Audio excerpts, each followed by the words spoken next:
Hello friends, welcome back to our YouTube channel youth academy. दोस्तों, आपका मेरे YouTube channel में स्वागत है। दोस्तों, ये इस चैप्टर का पार्ट 2 है। दोस्तों, अब तक ले आपने पार्ट 1 नहीं देखा है तो प्लीज़ पार्ट 1 को पहले देख लीजिए और फिर इसे कंटिन्यू कीजिए, तब आपको इस चैप्टर को समझने में बहुत आसानी होगी। सो लेट्स स्टार्ट करते हैं नेक्स्ट टॉपिक, जिस इस कॉल्ड नॉन मेटल। ठीक है, तो दोस्तों नॉन मेटल क्या होता है, अधातु क्या होता है, ये समझेंगे। ठीक है, सो कुछ एग्जांपल्स हैं।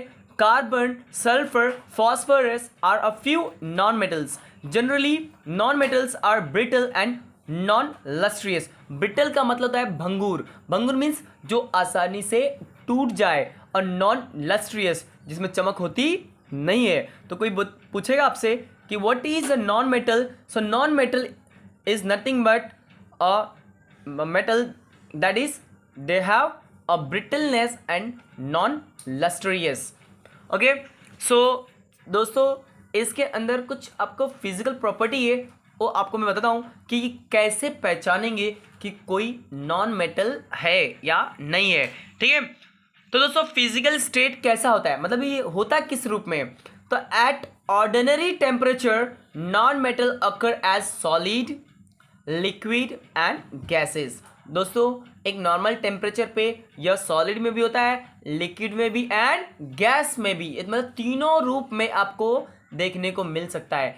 जैसे एग्जांपल आपको दे रहा हूँ सॉलिड के कुछ, जैसे कि कार्बन, ओके, सल्फर, फॉस्फोरस। ठीक है, नेक्स्ट है लिक्विड। लिक्विड में होता है ब्रोमीन, ओके, और गैस में होता है हाइड्रोजन, नाइट्रोजन एंड ऑक्सीजन। तो दोस्तों ये कुछ इसके स्टेट्स हैं। नेक्स्ट देखते हैं दोस्तों लस्टर। तो आपको पहले ही बताया मैंने कि नॉन मेटल में लस्टर नहीं होता है। तो पहला लिखा है non metal do not have lustre except diamond and iodine crystals. Okay, तो नॉन जो मेटल होता है उसमें चमक नहीं होता है। यह क्या होता है, बस एक दो को छोड़ के, जैसे कि डायमंड। ठीक है, डायमंड नॉन मेटल है लेकिन इसमें चमक बहुत होती है। आपको पता ही है डायमंड अपने चमक के लिए ही ज़्यादा प्रसिद्ध है। ठीक है, एंड आयोडीन। आयोडीन क्या होता है, आप नमक तो खाते ही देखते हो, आयोडीन चमकदार होता है कि नहीं, शीशे जैसा क्रिस्टल होता है। Some non metal are colourless. कुछ तो नॉन मेटल कहते हैं कलरलेस होते हैं, उसमें कलर होता नहीं है। While other have different colour. अब बाकी दूसरे जो होते हैं उनको अलग अलग कलर होता है। What is the color of the carbon in the form of coal? आपको पता है कोयले का कलर कैसा होता है, तो ब्लैक होता है, काला होता है। Sulphur is yellow and bromine is brown. Sulphur जो होता है वो येलो कलर होता है और ब्रोमीन जो होता है ब्राउन होता है। ठीक है, तो दोस्तों ये हो गया इसके लस्टर के बारे में। अब देखेंगे ब्रिटलनेस। ब्रिटल मतलब भंगुर, हिंदी में कहते हैं भंगुरता। और जो नॉन मेटल जो आसानी से टूट जाए, जिसे एक बुक्के मतलब एक हाथ से मारने पे भी टूट जाए, उसे हम कहते हैं नॉन मेटल। जैसे कार्बन, कार्बन को ऐसे जो होता है कोयला होता है, उसको अगर मारें तो क्या टूटेगा नहीं, क्या टूट जाएगा ना। यस, जैसे कि आपको एग्जाम्पल दे दें, take a coal and hammer. एक कोयला लो, एक हथौड़ी लो, कोयले पे क्या करो, एक हथौड़ी मारो और आसानी से देखो आपको टूट जाएगा, एकदम बारीक बारीक टूट जाएगा। टूटेगा कि नहीं। Yes, solid non metals are brittle. आपको पता है कि जो नॉन मेटल होता है सॉलिड वाला, वो ब्रिटल होता है। ब्रिटल में अभी कब से बता रहा हूँ आपको मैं, ब्रिटल मीन्स क्या होता है, क्या होता है बोलो। ब्रिटल का मतलब होता है जो आसानी से टूट जाए। Some non metal are soft. और कुछ नॉन मेटल क्या होता है एकदम सॉफ्ट होते हैं, एकदम मुलायम होते हैं। Diamond and allotrope of carbon is exception. दोस्तों लेकिन डायमंड जो होता है वह सबसे अलग है, वो एक्सेप्शन में आता है, क्योंकि डायमंड में क्या होता है वो सॉफ्ट होता नहीं है। आपको पता होना चाहिए कि सबसे जो हार्डेस्ट, जो सबसे स्ट्रांग है वो क्या है, डायमंड है। डायमंड को किसी से भी तोड़ नहीं सकते। ठीक है, which is the hardest natural substance. दोस्तों ये सबसे हार्ड क्या है, सब्सटेंस है, वो भी नेचुरल। ओके, नेक्स्ट पॉइंट दोस्तों डक्टिबिलिटी एंड मेलेबिलिटी। आपको पता है पहले से ही कि non metal are neither ductile nor malleable, ना ही दोस्तों डक्टाइल होता है, तन्यता होता है इसमें। क्या नॉन मेटल तान सकते हैं? क्या कोयले को तान के बड़ा कर सकते हो? क्या नहीं। क्या मेलेबिलिटी होती है इसमें? नहीं। कोयले को एकदम मारेंगे तो क्या वो चपटा हो जाएगा? नहीं होगा। तो सिंपल सी बात है दोस्तों, डक्टाइल और मेलेबिलिटी कोयले में होती, मीन्स नॉन मेटल में होता नहीं है। ठीक है दोस्तों, कंडक्शन ऑफ हीट एंड, ये भी आपको पता है कि हीट और इलेक्ट्रिसिटी का क्या होता है? बैड कंडक्टर होता है। क्या होता है? बैड कंडक्टर, मतलब अच्छा धातु होता, वाहक होता नहीं है, क्योंकि उसमें बिजली पास होती नहीं है। जैसे प्लास्टिक क्या होता है? उसमें पास होता है क्या? नहीं। वैसे ही इसमें नॉन मेटल में क्या होता है? इलेक्ट्रिसिटी पास होता नहीं है। Non metal are bad conductor of heat and electricity except graphite. सिर्फ ग्रेफाइट जो होता है नॉन मेटल होता है, लेकिन उसमें इलेक्ट्रिसिटी पास होती है। And allotrope of carbon which is a very good conductor of the electricity. क्या होता है? अच्छा कंडक्टर होता है, गुड कंडक्टर होता है इलेक्ट्रिसिटी का। ठीक है दोस्तों, नेक्स्ट देखते हैं डेंसिटी। ठीक है, तो non metal have a low density. जो नॉन मेटल होता है उसकी डेंसिटी होती है लो होती है, और मेटल की क्या होती है? हाई होती है। ठीक है, मेल्टिंग एंड बॉइलिंग पॉइंट। तो दोस्तों आपको बताइए, non metal have low melting point and boiling point. Simple बात है, नॉन मेटल जो होता है उसके गलनांक और द्रवणांक जो होता है क्या होता है? बहुत कम होता है। थोड़े से हीट में क्या हो, जल्दी से पिघल जाते हैं। ठीक है, तो दोस्तों नेक्स्ट है, इसमें सॉलिड में जाता है non metal carbon and boron melt at higher temperature. लेकिन दोस्तों इसमें भी कुछ अपवाद हैं, एक्सेप्शनल है। जैसे कि क्या हो गया? बोरॉन और कार्बन, ये जो होते हैं इनके गलने के लिए बहुत ज़्यादा हीट चाहिए, बहुत ज़्यादा हीट चाहिए। ठीक है, good out. Okay, always remember, some कुछ क्वेश्चन भी दिया, वो भी हम सीखते हैं दोस्तों।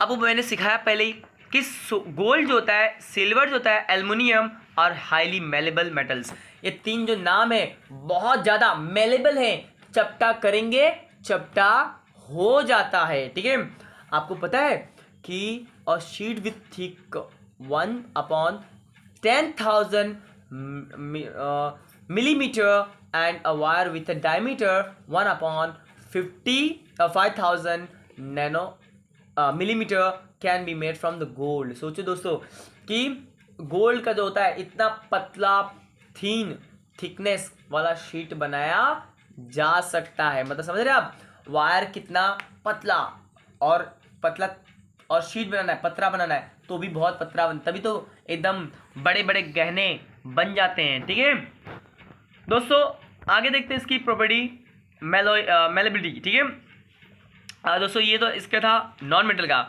नेक्स्ट टॉपिक है मेटलॉइड। ठीक है, मेटलॉइड का मतलब जो दोनों गुणधर्म दिखाएं, मेटल के और नॉन मेटल के। जैसे कि आपको बताया मैंने, सर आपने बताया मेटल का मतलब जिसमें से लाइट पास हो, बिजली पास हो, नॉन मेटल मतलब जिसमें बिजली नहीं पास हो। लेकिन ये ऐसा होता है, ये जो धातु की नाम बताने जा रहा हूं मैं अगला, वो ऐसा होता है जिसमें दोनों गुणधर्म है, मेटल का भी नॉन मेटल का भी। ठीक है, जैसे कि sir some elements are such as arsenic, silicon, germanium, antimony have property which are a intermediate between metals and non-metals. Such element are called as metalloid। जो दोस्तों मेटल और नॉन मेटल के बीच में हो, उसके गुणधर्म मेटल के भी हो नॉन मेटल के भी हो, उसे हम कहते हैं मेटलॉइड। तो दोस्तों इसके कुछ केमिकल प्रॉपर्टी की बात करते हैं हम लोग। ठीक है, तो ये तो हो गया मेटलॉइड के बारे में। अब हम केमिकल प्रॉपर्टी के बारे में बात करते हैं। ठीक है, सो बहुत सिंपल है, देखिए इलेक्ट्रॉनिक कॉन्फ़िगरेशन। ठीक है, इलेक्ट्रॉनिक कॉन्फ़िगरेशन क्या होता है?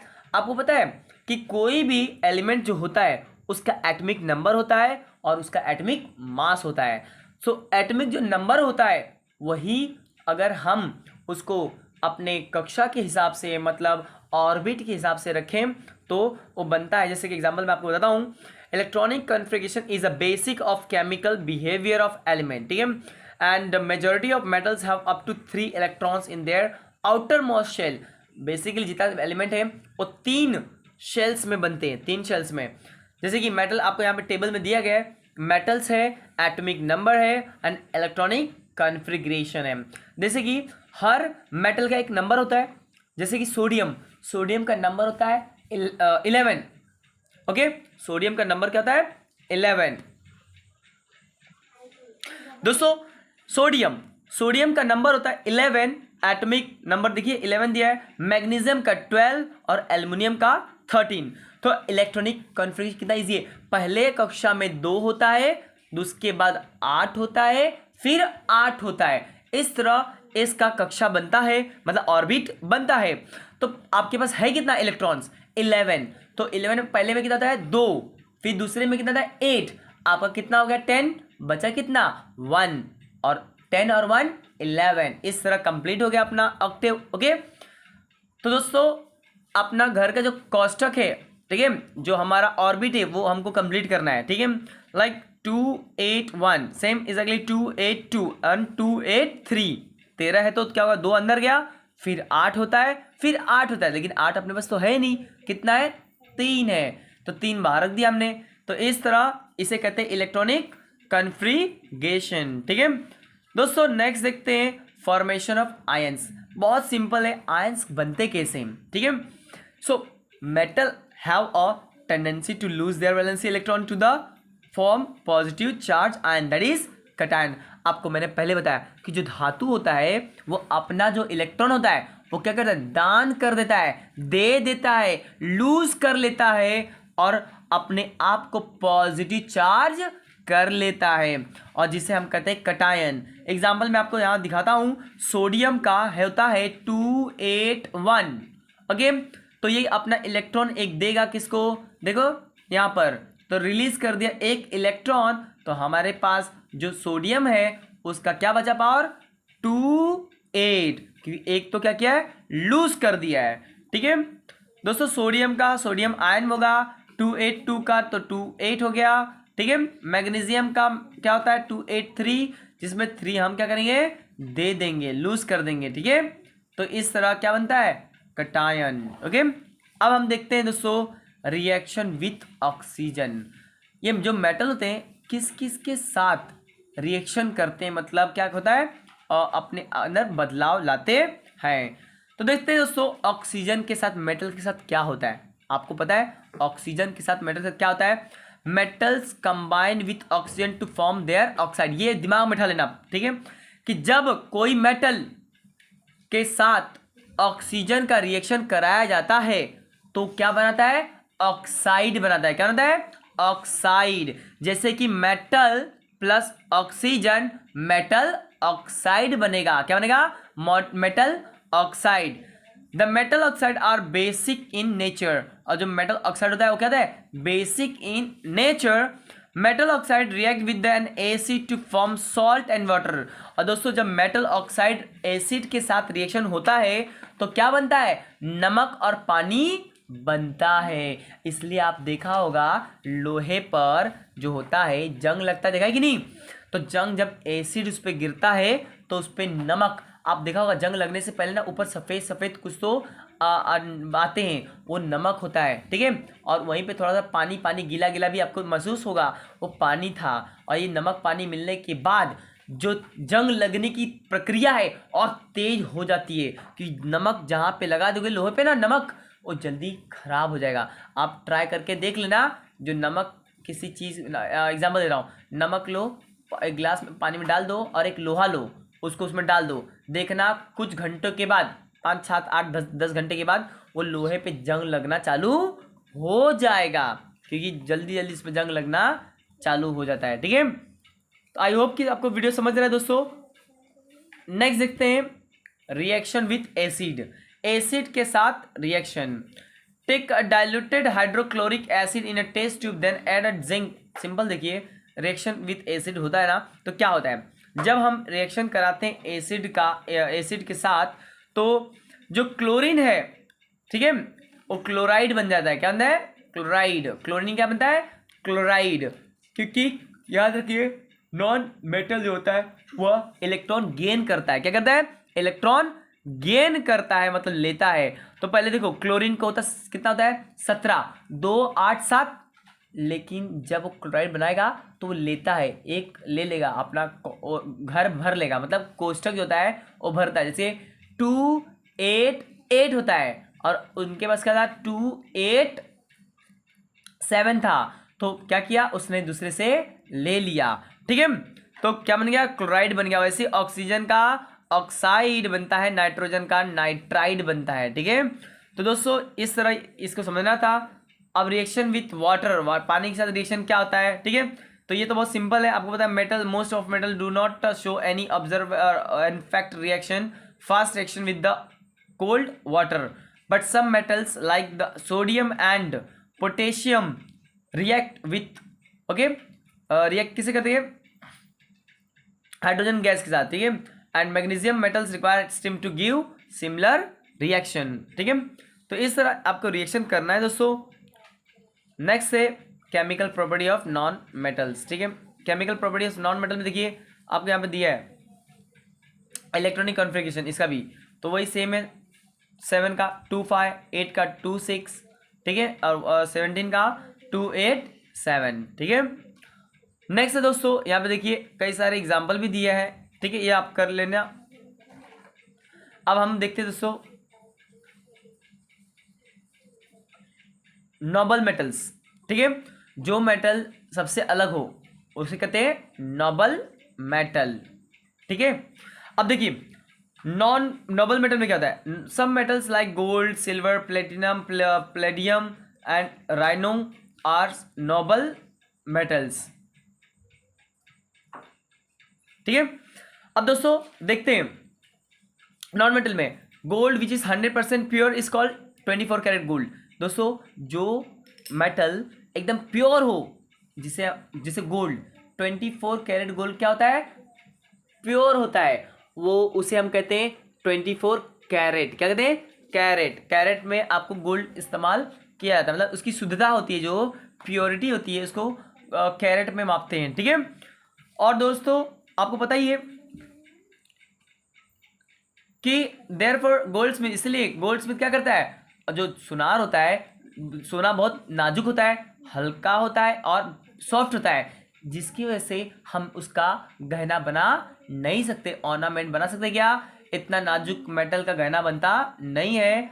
तो क्या करना चाहिए, तो सोनार जो होता है वो कॉपर, सोनार क्या कहता है, कॉपर को क्या करता है, मिक्स करता है, मतलब तांबे को उसमें मिक्स करता है और उसके बाद वह सोने का एक नया कैरेट बनाता है, जिसे कहते हैं 22 कैरेट गोल्ड, और gold with still smaller carat value अपने हिसाब से वो देता है। ठीक है, देखते हैं दोस्तों इसका यूजेस क्या है। ठीक है, अब बहुत सिंपल है, देखिए ज़्यादा इसमें नहीं है, लास्ट अपना टॉपिक है, हम क्लियर कर लेते हैं इसके,